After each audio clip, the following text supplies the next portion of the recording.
Well, I brought my wife to the dentist this morning, and I opted to wait in the car.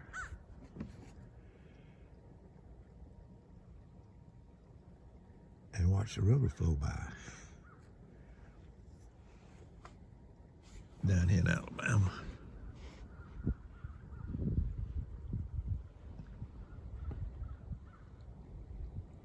It's a danger over there. They've got the dam open, letting water through.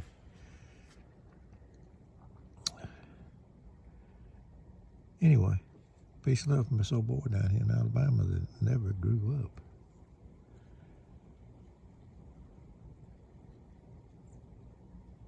How's everybody doing? If you got to go to the dentist,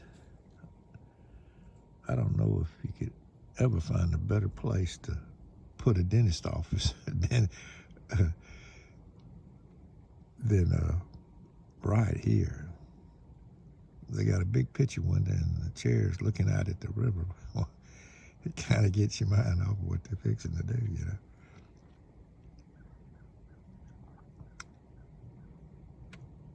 Just thought I'd show a handful of people that still keep up with my little channel.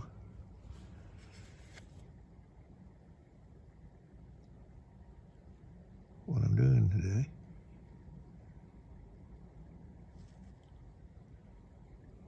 And where I'm at.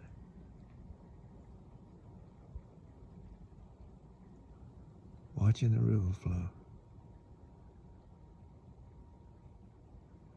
Just think, that river was flowing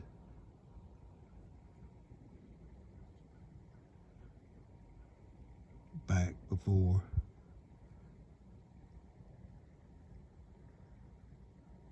we got here.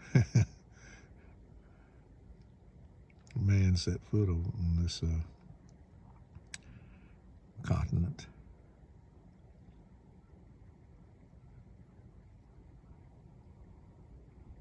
Of course, and we've dammed them up and everything,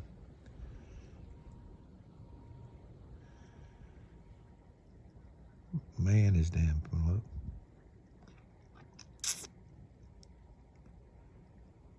You know, it used to flood right here every year until they put that dam up.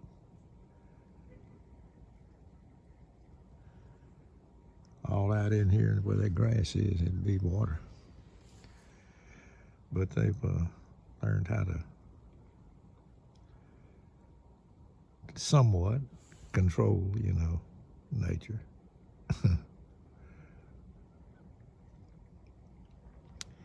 Overcast day today. I'll sit here, brought my coffee.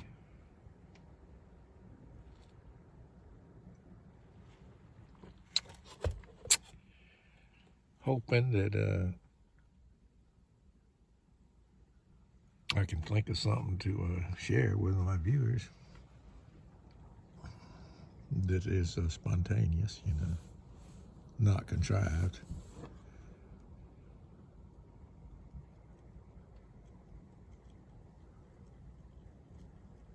I was young, now I'm old,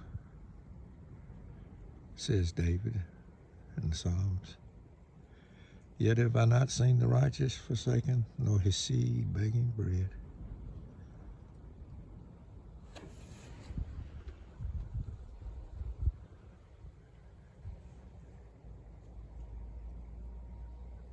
I can say that's true for my life, brothers and sisters.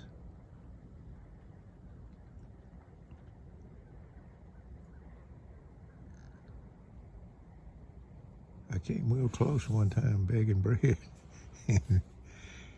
out on the road, and it's like I didn't have to.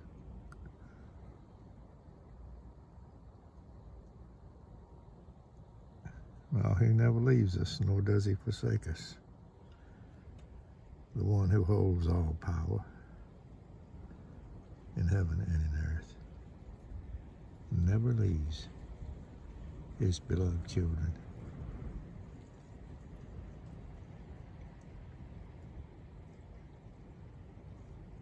I was just flipping around on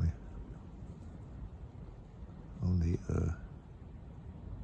my antenna TV the other day to a particular religious order channel, and they were teaching the kids that God loves everyone, and they were proclaiming it as a fact. Use John 3:16 as a text to support their view on the matter. But I say not so. I say not so. I think that's the number one deception from my childhood, that we're taught that God loves every single human being, yet he can't save them because they won't let him. But I don't think that's so. I believe that God loves those that are his. Those that are his, he loves.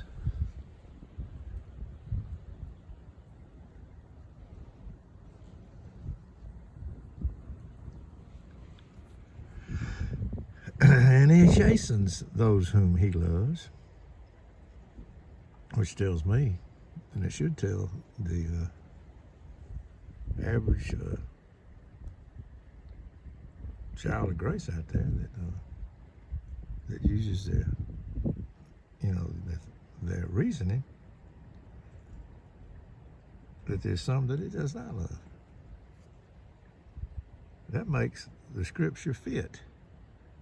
It fits that way, but it won't fit the other way. Oh, God has all power and he wants to save you, but there's some that just won't let him, No, God is sovereign over everything. That means man's puny will. I tell you what, brothers and sisters, you might think you stand, but you can be up one day and down the next while you're down here below in this body. And we need to be trusting in Jesus Christ, the faithfulness of Jesus Christ, not our own faithfulness. Great is thy faithfulness, Lord, unto me.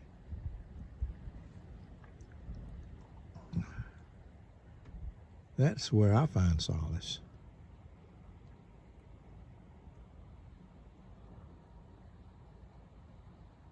Oh yeah, it's on the other side of that river over there. It's a lot of unpopulated land.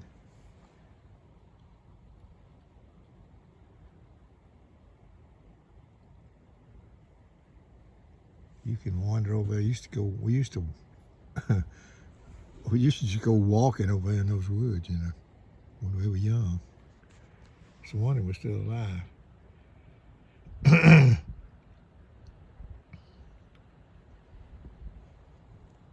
We take all Sunday afternoon, just go hiking through those woods over on the other side of the river.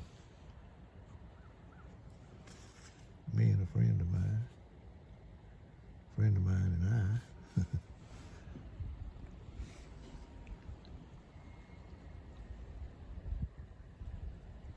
Anyway, just thought I'd send this little video out. I hadn't made one in a while, and didn't have much to say except that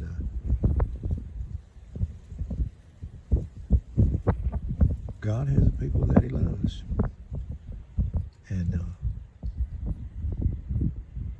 I believe that God has people that have never heard the gospel, and that have never heard of the name of Jesus that'll be in his kingdom. When, at the end of the world, or whenever you get there, where he is, there you'll be also, along with a lot of other people, a great multitude that no man can number, brothers and sisters, of his great love and rich mercy.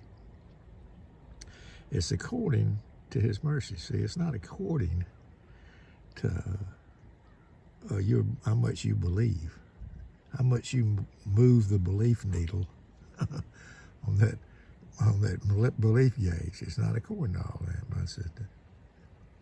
It's according to his great love and his rich mercy that he saves anybody. And here I am. I was young, didn't have a clue about life. Now I'm 76. He's given me all these years. And down through the years, he's a little bit here and a little bit there. He's shown me things about him. And I'm putting them up on this video and sharing them with you. And if you're interested in spiritual matters, brothers and sisters, that is an attribute of God. That is a evidence that you're one of his, brothers and sisters.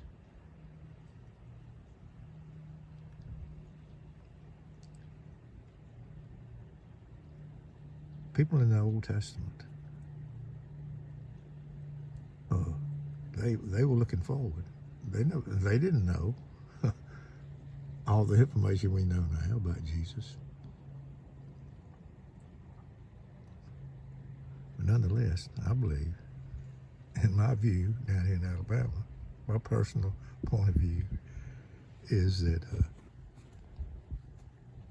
they'll be there in glory with you. All the Old Testament saints, little babies in the mother's womb, the mentally impaired, great multitudes of all kind of people that we think, we tend to think it's too big for God, you know. No.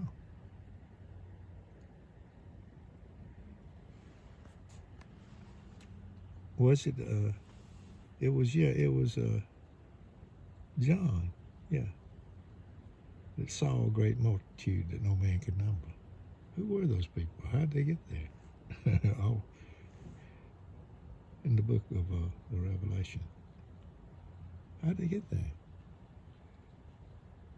I say it was according to his rich mercy. Anyway,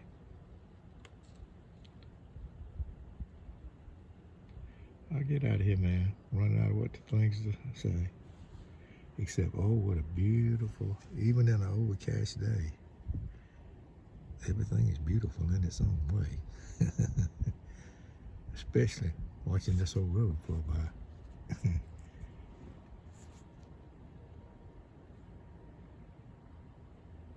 Peace and love, brothers and sisters, from this old boy down here in Alabama that never grew up.